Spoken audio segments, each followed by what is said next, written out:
Hello friends, welcome to easy for you. आपके अपने channel में मैं विशाल आपका स्वागत करता हूँ। हाँ, तो हम लोग देख रहे थे मैग्नेटिक सर्किट। मैग्नेटिक सर्किट में हम लोग कुछ टर्म पढ़ चुके हैं, कुछ टॉपिक पढ़ चुके हैं।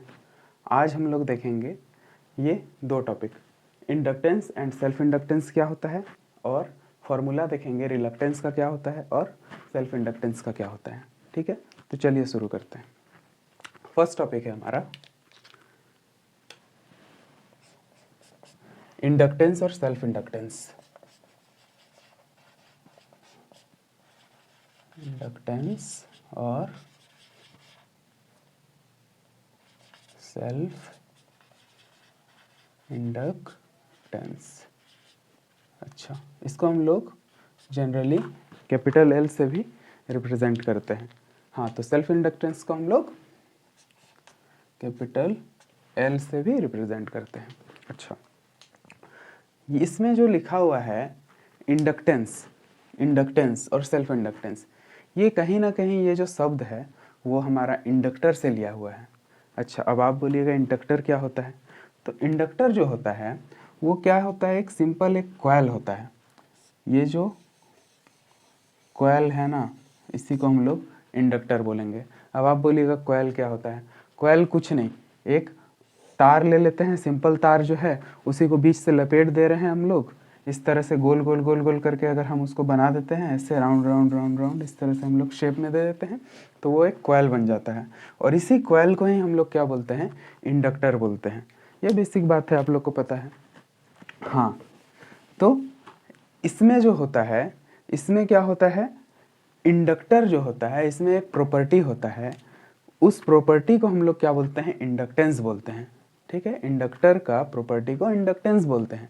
जैसे कि हमारा रेसिस्टेंस होता था, तो रेसिस्टेंस का जो प्रॉपर्टी होता था, करंट के फ्लो को अपोज करने का काम होता था, उसको हम लोग रेसिस्टेंस बोलते थे। क्या बोलते थे, देखिए ये जो रेसिस्टेंस होता था ये क्या करता था, ये हमारा फ्लो ऑफ करंट को अपोज करता था। उसी तरह ये इंडक्टेंस जो है, या इंडक्टर जो है, इंडक्टर का प्रॉपर्टी है हमारा इंडक्टेंस। ठीक है, इंडक्टर का प्रॉपर्टी है इंडक्टेंस। अब इंडक्टेंस क्या करता है, इंडक्टेंस जो है वो हमारा जो करंट का जो चेंज होता है, मतलब सडन चेंज ऑफ करंट को ये अपोज करता है। कहने का मतलब ये जो है इंडक्टेंस, ये हमारा क्या करता है, यहाँ पे अगर मान लीजिए हमारा 5 एम्पियर का करंट फ्लो हो रहा था, किसी कारणवश ये जो करंट है वो मान लेते हैं 4 एम्पियर का करंट फ्लो होने लगा, 5 से 4 एम्पियर का करंट फ्लो होने लगा, तो इसमें क्या हो रहा है, 1 एम्पियर का चेंज आ रहा है ना। तो करंट का जो चेंज है ना, इसी चेंज को क्या करता है, ये अपोज करता है। ये बेसिकली इंडक्टर का क्या होता है, प्रॉपर्टी होता है। इसी को हम लोग इंडक्टेंस बोलते हैं। अच्छा, इतना आपको समझ में आ गया होगा। अब हम लोग क्या देखेंगे कि इससे रिलेटेड कुछ बेसिक बातें, जैसे कि क्या है कि इंडक्टर जो है, जैसे ये जो कॉइल है हमारा, इस कॉइल का क्या होगा, इसका एक अपना एक कुछ नंबर ऑफ टर्न होगा ना। जैसे जो हम लोग टर्न कर रहे हैं, इसमें जो घुमा रहे हैं वायर को, तो वो कुछ संख्या हो सकता है, जैसे कि 100 टर्न हम लोग किए, 200 टर्न किए। तो एन जो होता है इसमें हम लोग का, वो क्या मान लिए हम लोग, उसको मान लिए नंबर ऑफ टर्न। ठीक है, और इसमें से हमारा करंट फ्लो कराते हैं हम लोग। तो ये मान लेते हैं आई करंट फ्लो हो रहा है, तो आई जो करंट है ये क्या है, आई क्या है हमारा, करंट इन कॉइल। आई है हमारा करंट इन कॉइल। अच्छा, अब आपको एक बात पता होगा कि किसी वायर में, किसी भी वायर में हमारा जब करंट फ्लो होता है, तो इसमें से क्या, ये इसमें से एक मैग्नेटिक फील्ड बन जाता है ना, मैग्नेटिक फ्लक्स बनता है। इसमें से हमारा मैग्नेटिक फ्लक्स बनता है, यहाँ पे फाई आ जाता है। तो इसीलिए इसमें हमारा एक मैग्नेटिक फ्लक्स आ जाएगा, वो उसको हम लोग फाई से रिप्रेजेंट करते हैं। ठीक है, और फाई से जो रिप्रेजेंट कर रहे हैं ना, ये फाई मान के चल रहे हैं हम लोग फ्लक्स पर टर्न। मतलब कि एक टर्न जो हम है हमारा, जैसे कि ये एक टर्न किए, तो एक टर्न में हमारा जो करंट फ्लो हो रहा है, इस करंट फ्लो होने के कारण इसमें से जो मैग्नेटिक फ्लक्स आएगा एक टर्न के कारण, उस टर्न के कारण जो मैग्नेटिक फ्लक्स आ रहा है, उसी को हम लोग फ्लक्स पर टर्न बोलते हैं। ठीक है, उसको हम लोग क्या बोलेंगे, फ्लक्स पर टर्न। ठीक, ठीक है। अच्छा, अब आपको हम कुछ बताते हैं। जैसे कि मान लीजिए ये जो कॉइल है, इस कॉइल में अगर एक टर्न में हमारा फाई आ रहा है, एक टर्न में हमारा फाई फ्लक्स आ रहा है, तो ये जो n नंबर ऑफ टर्न है, n नंबर ऑफ टर्न में हमारा टोटल फ्लक्स कितना होगा? नहीं समझ में आया? देखिए, ये जो फाई है वो है हमारा एक टर्न का है, करंट यहाँ से फ्लो, एक कॉइल है, इस कॉइल में हमारा करंट फ्लो किए तो इसमें से मैग्नेटिक फ्लक्स आया, ये आया एक टर्न के कारण, मतलब एक टर्न में हमारा फाई आया। वैसे ही अगर इस तरह से n नंबर ऑफ टर्न है तो n टर्न में हम लोग का कितना फ्लक्स आएगा? तो n इंटू फाई आ जाएगा। ठीक है, n इंटू फाई आएगा। वैसे ही हम यहाँ पे बोल सकते हैं ये जो कॉइल है, इस कॉइल में टोटल फ्लक्स जो है वो कितना है? वो n इंटू फाई है। ठीक है, n इंटू फाई है। अब आपको समझ में आ गया n फाई क्यों आया? हाँ, अच्छा, और एक बात आपको हम पूछते हैं कि हमारा जो ये फ्लक्स है वो किस पे डिपेंड करता है? फ्लक्स जो है, पिछले क्लास में आप अच्छे से पढ़े हैं, अच्छे से समझे होंगे कि फ्लक्स जो है वो हमारा करंट पे ही तो डिपेंड करता है। फ्लक्स जो है वो हमारा करंट पे डिपेंड करता है। तो हम लोग ये चीज़ लिख सकते हैं, total flux is directly proportional to current. ठीक है, ये चीज़ लिख सकते हैं। तो टोटल फ्लक्स क्या है हमारा? एन फाई है। एन फाई जो है क्या, वो क्या है? करंट पे डिपेंड कर रहा है। ठीक है, मतलब हम लोग का क्या कहने का मतलब, करंट जितना बढ़ाएंगे या घटाएंगे उसके अनुसार हम लोग का जो फ्लक्स है वो भी बढ़ेगा या घटेगा। ये आप पिछले क्लास में अच्छे से समझे हैं। हाँ, तो अगर मान लीजिए इसमें से हम लोग निकाल चुके हैं N phi is directly proportional to I, और आपको पता है जब भी हम लोग प्रोपोर्शनलिटी साइन को हटाते हैं तो उसके जगह पे कोई एक कांस्टेंट पुट करते हैं, मतलब एन फाई प्रोपोर्शनलिटी कांस्टेंट को हटा के अगर प्रोपोर्शनलिटी को साइन को हटा के अगर हम लोग इक्वल टू में डालते हैं, इक्वल टू में चेंज करते हैं तो कोई एक कांस्टेंट डालते हैं। ठीक है, कांस्टेंट हम लोग डालते हैं। तो ये जो k है, ये यहाँ पे k नहीं है, ये यहाँ पे l है। ठीक है, l है, और ये जो l है यही क्या है? यही है हमारा इंडक्टेंस। ठीक, ये जो कांस्टेंट आया, ये कांस्टेंट क्या है? यही है हमारा इंडक्टेंस है। तो इससे हम लोग को क्या पता चलता है कि L equal to N phi upon I, L equal to N phi upon I हमारा एक फॉर्मूला आ गया है। ठीक है, ये हमारा एक फॉर्मूला आ गया है, और इसका यूनिट क्या होगा? इसका यूनिट आपको अच्छे से पता है, हेनरी होगा। ठीक है, इसका यूनिट हेनरी होगा। इसको हम लोग क्या लिख सकते हैं? दूसरे तरीके से हम लोग इसको लिख सकते हैं, L equal to N phi क्या है? टोटल फ्लक्स अपॉन आई क्या है? Current. Total flux upon current. ठीक है, और ये जो L है इसी को हम लोग क्या बोलेंगे? इंडक्टेंस या फिर सेल्फ इंडक्टेंस। ये जो यहाँ पे लिख देते हैं, L इक्वल टू क्या है? ये L इक्वल टू इंडक्टेंस और सेल्फ इंडक्टेंस। ठीक है, L क्या है? इंडक्टेंस और सेल्फ इंडक्टेंस। हम लोग क्या देखें अभी? हम लोग देखें कि इंडक्टेंस का जो फॉर्मूला होगा, इंडक्टेंस का फॉर्मूला क्या होगा? वो टोटल फ्लक्स से हम लोग निकाले, टोटल फ्लक्स कितना होता है वो पता किए सबसे पहले। उसके बाद करंट जो है उस पर डिपेंड करता है मैग्नेटिक फ्लक्स, और हम लोग जब ये प्रोपोर्शनलिटी साइन है, इस प्रोपोर्शनलिटी साइन को हटाते हैं तो एक कांस्टेंट डालते हैं। जब ये कांस्टेंट को डाले L, तो ये L का हम लोग इस तरह से फॉर्मूला निकालते हैं, तो L equal to N phi upon I आ जाता है। एन फाई क्या था? Total flux upon current. अभी तक बस इतना ही देखें। ठीक है, तो अगर मान लीजिए हम आपसे पूछे, मोटे मोटे तौर पे अगर हम आपको बताएं कि ये जो इंडक्टेंस है वो है क्या, तो इंडक्टेंस वो है कि 1 एम्पियर करंट फ्लो कराने पर, जब हम लोग किसी कॉइल में 1 एम्पियर का करंट फ्लो कराते हैं तो उसमें जो फ्लक्स आता है, तो उसी को हम लोग क्या बोलेंगे, इंडक्टेंस बोलेंगे। बोलने का मतलब हम लोग जब 1 एम्पियर करंट फ्लो कराएंगे तो 1 एम्पियर करंट फ्लो होने के कारण उसमें जो फ्लक्स आता है उससे ही हम लोग क्या बोलेंगे, इंडक्टेंस बोलेंगे। ये मोटे मोटे तौर पर बोलने और समझने के लिए हम लोग ये सामान्यतः यूज़ करते हैं ये चीज़। अच्छा, इसका एक और पॉइंट बताएं तो इससे हम लोग एनालिसिस कर सकते हैं कि कहाँ पे लिखे हैं, ऊपर वाला इरेज कर देते हैं।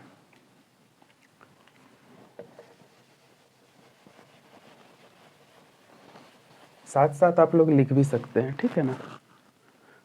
अभी तक हम लोग देखे ये हाँ, तो अगर हम आपको बोलते हैं कि इंडक्टेंस जो है वो किसी कॉइल का बढ़ने से या घटने से फ्लक्स पे क्या फ़र्क पड़ेगा, फ्लक्स पे क्या फ़र्क पड़ेगा, तो हम लोग ऐसे समझ सकते हैं। जैसे रेसिस्टेंस जो होता था ना, हम लोग ये बोलते थे ना कि किसी वायर का रेसिस्टेंस अगर कम है तो उसमें से हमारा करंट ज़्यादा फ्लो होगा। किसी वायर का अगर रेसिस्टेंस ज़्यादा है तो उसमें से हमारा सॉरी तो उसमें से हमारा जो करंट है वो कम फ्लो होगा। मतलब रेसिस्टेंस और करंट का जो ये रिलेशन होता था वो इन्वर्सली प्रोपोर्शनल होता था, मतलब इन्वर्सली होता था। कहने का मतलब रेसिस्टेंस बढ़ा तो करंट घटा और रेसिस्टेंस घटा तो करंट बढ़ा। ठीक उसी तरह इंडक्टेंस के टर्म पे अगर हम लोग बोले फ्लक्स को रिलेट करके तो वो क्या होगा हमारा, अगर किसी कॉइल का इंडक्टेंस कम है, अगर किसी कॉइल का इंडक्टेंस कम है तो उसमें मैग्नेटिक फ्लक्स भी हमारा क्या होगा, कम होगा। किसी कॉइल का इंडक्टेंस अगर कम है तो मैग्नेटिक फ्लक्स जो है वो भी कम होगा। कहने का मतलब अगर हम लोग बोलते हैं कि किसी कॉइल का इंडक्टेंस अगर कम है तो जब हम लोग उसमें 1 एम्पियर का करंट फ्लो कराएंगे ना तो उस समय जो मैग्नेटिक फ्लक्स है वो भी हमारा कम उसमें से आएगा, कम उसमें मैग्नेटिक फ्लक्स आएगा। लेकिन वहीं अगर हम लोग बोलते हैं कि किसी भी कॉइल का इंडक्टेंस अगर ज़्यादा है तो उस समय हम लोग जब 1 एम्पियर का करंट फ्लो कराएंगे ना उस कॉइल से तो उस समय जो मैग्नेटिक फ्लक्स है वो ज़्यादा होगा। तो इंडक्टेंस जब ज़्यादा किसी कॉइल का तो मैग्नेटिक फ्लक्स भी ज़्यादा। ठीक है, इतना दूर तक समझ में आया? ठीक, अब हम लोग नेक्स्ट लिखेंगे ये इंडक्टेंस और सेल्फ इंडक्टेंस ये खत्म। ठीक है, अब हम लोग formula of reluctance and inductance देखते हैं।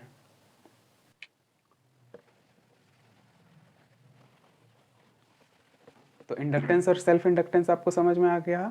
अब हम लोग देखेंगे रिलक्टेंस एंड सेल्फ इंडक्टेंस का फॉर्मूला।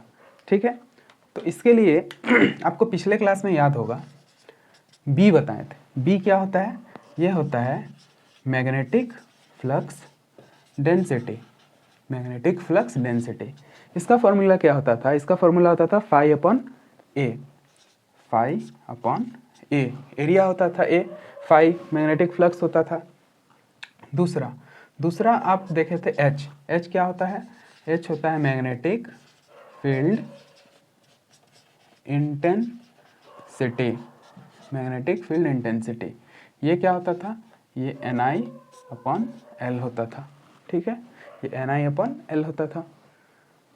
तो और एक आप क्या चीज़ देखे थे लास्ट क्लास में, आप देखे थे कि बी और एच के बीच रिलेशन, बी और एच के बीच रिलेशन जो होता था वो होता था B equal to mu H होता था, B equal to mu H होता था।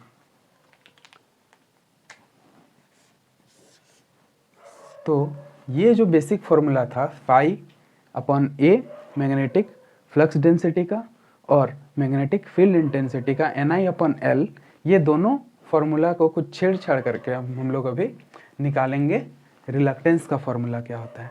तो फर्स्ट हम लोग देखेंगे रिलक्टेंस के लिए, रिलक्टेंस के लिए फॉर्मूला देखेंगे। हाँ, तो B जो है, B के जगह पे हम लोग फाई अपॉन ए लिख सकते हैं, तो आप बोलिएगा जरूर लिख सकते हैं, फाई अपॉन ए लिख देते हैं। म्यू जो है उसको म्यू ही रहने देते हैं। एच जो है, एच के जगह आप NI/L लिख सकते हैं, तो आप बोलिएगा ज़रूर लिख सकते हैं NI/L, ठीक है। अब अगर क्रॉस मल्टीप्लिकेशन इसको करें तो हम लोग का जो फाई है, फाई का वैल्यू क्या हो जाएगा, म्यू NI/L इंटू ए, ठीक है। इसको अगर अच्छे से थोड़ा लिखे सुंदर से तो कैसे लिख सकते हैं, phi equal to mu NI/A/L।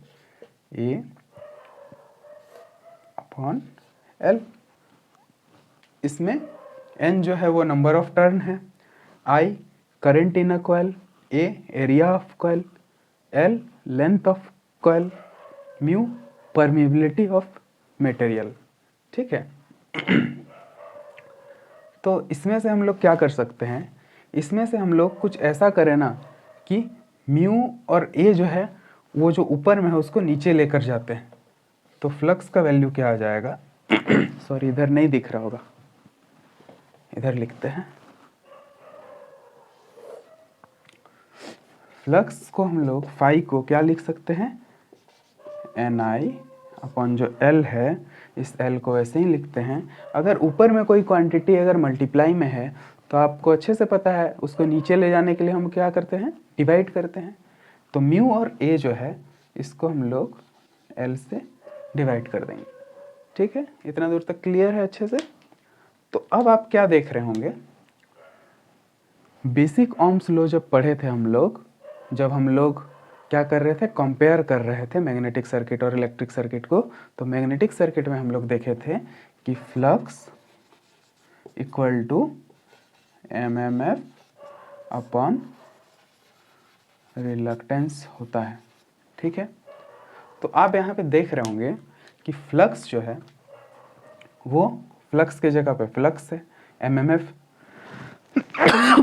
Sorry MMF इसका फॉर्मूला NI होता है, वो भी अपनी जगह पे है। बस ये रिलक्टेंस जो है ना, वो रिलक्टेंस के जगह पे L/μA है।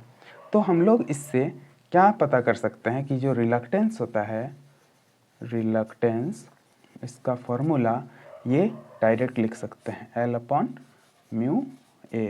तो रिलक्टेंस का फॉर्मूला जो होगा वो L/μA होगा, आपको यहाँ से ये पता चलता है। इससे आप एक चीज़ देख सकते हैं कि रिलक्टेंस जो है वो हमारा परमिएबिलिटी का इन्वर्सली प्रोपोर्शनल होता है।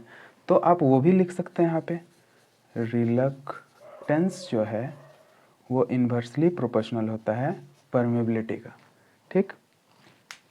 और इसी को हम लोग एक और फॉर्मूला इससे लिख सकते हैं रिलक्टेंस का, वो क्या होगा, रिलक्टेंस इक्वल टू L/μ के जगह पे हम लोग μ0 इंटू μr लिख सकते हैं ना, तो उसको लिख देते हैं μ0 इंटू μr और A के जगह पे A।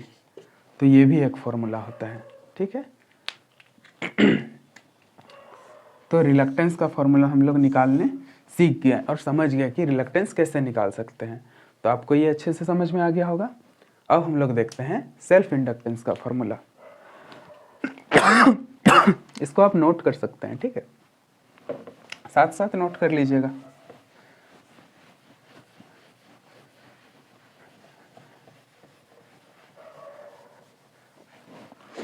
अब हम लोग देखेंगे सेल्फ इंडक्टेंस का फॉर्मूला। सेल्फ इंडक्टेंस L होता था, इसका फॉर्मूला हम लोग निकालने सीखेंगे, ये कैसे बनेगा। ठीक है। तो इसके लिए आपको अभी हम बताए थे कि L equal to N phi upon I होता था, sorry L phi upon I होता था। तो आप अगर इससे बोलिएगा कि L जो है वो N के डायरेक्टली प्रोपोर्शनल होता है, मतलब हमारा जो नंबर ऑफ टर्न है उस पर डिपेंड करता है L, बोलिएगा ना। लेकिन ऐसा नहीं होता है। क्यों नहीं होता है? क्योंकि फाई और I जो है वो दोनों हमारा क्या है, कांस्टेंट नहीं है, ये दोनों चेंज होते रहता है। तो जब यहाँ पे एक से ज़्यादा टर्म कांस्टेंट है ना, तो हम लोग डायरेक्टली वैसे नहीं लिख सकते हैं। कहने का मतलब हम ये बोल रहे हैं L directly proportional to N ये नहीं होगा, ठीक है। तो ये क्या होगा, वो L के फॉर्मूला से अभी हम लोग देखेंगे। क्यों नहीं होगा, क्योंकि फाई और आई यहाँ पे कांस्टेंट नहीं है, तो ये कांस्टेंट नहीं है, इसीलिए हमारा ये रिलेशन नहीं बनेगा, ठीक। तो इसका फॉर्मूला हम लोग देखते हैं कैसे होगा, ठीक है। तो अभी एक हम लोग का रिलेशन आया था ना, जब हम लोग बना रहे थे, तो phi equal to mu N I A upon L, ये एक रिलेशन आया था ना अभी हमारा। तो इस रिलेशन में हम लोग क्या करेंगे, फाई का जो वैल्यू है उसको यहाँ से इस जगह पे पुट करेंगे, ठीक। जब हम लोग रिलक्टेंस का फॉर्मूला देख रहे थे ना, तो ये रिलेशन आया था, ये रिलेशन आप आया था वो देख लीजिएगा। तो इसी रिलेशन को हम लोग यहाँ पे फाई की जगह पे पुट करेंगे। तो देखिए क्या होता है, एल एन आई, इसको पुट करते हैं,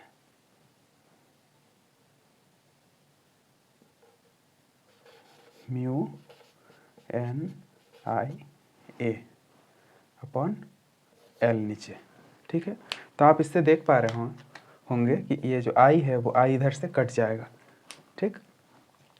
और क्या बचेगा, बचेगा एन है, 2n है ना, तो ये n स्क्वायर हो जाएगा। तो ये होगा म्यू इंटू एन स्क्वायर ए अपॉन एल, ये हो जाएगा सेल्फ इंडक्टेंस का फॉर्मूला।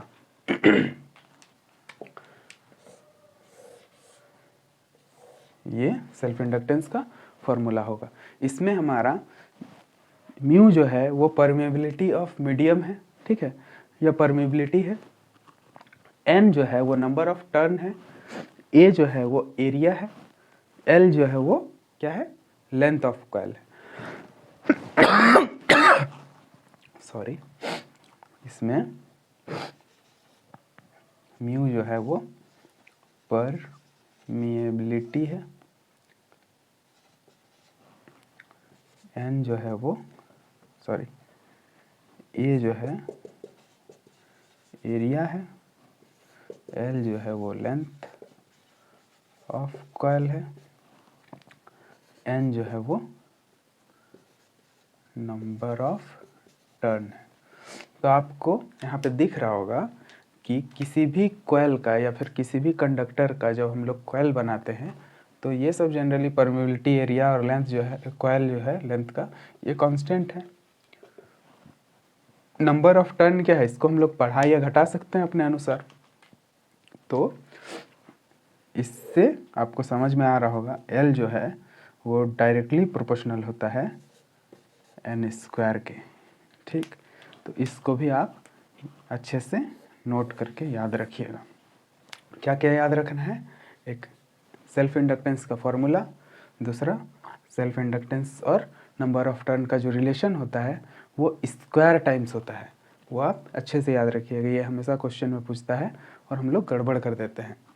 कहने का मतलब क्या है, कहने का मतलब ये है, नंबर ऑफ टर्न है वो अगर बढ़ता है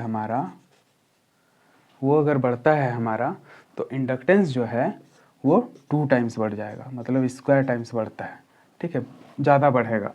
अगर नंबर ऑफ टर्न हम लोग बढ़ाते हैं तो स्क्वायर टाइम्स एल को, सेल्फ इंडक्टेंस को बढ़ा देगा, और नंबर ऑफ टर्न अगर घटता है तो वो स्क्वायर टाइम्स सेल्फ इंडक्टेंस को घटा देगा, ठीक है।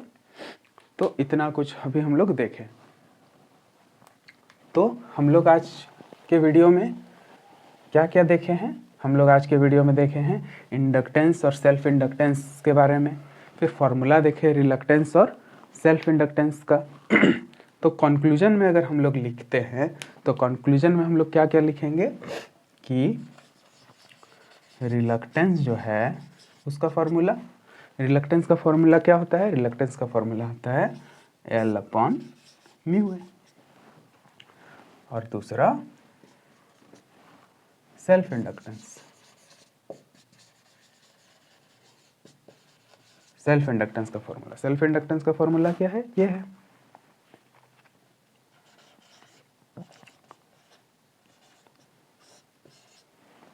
ठीक है, तो ये दोनों आप याद रखिएगा। ठीक, आज के वीडियो में इतना ही।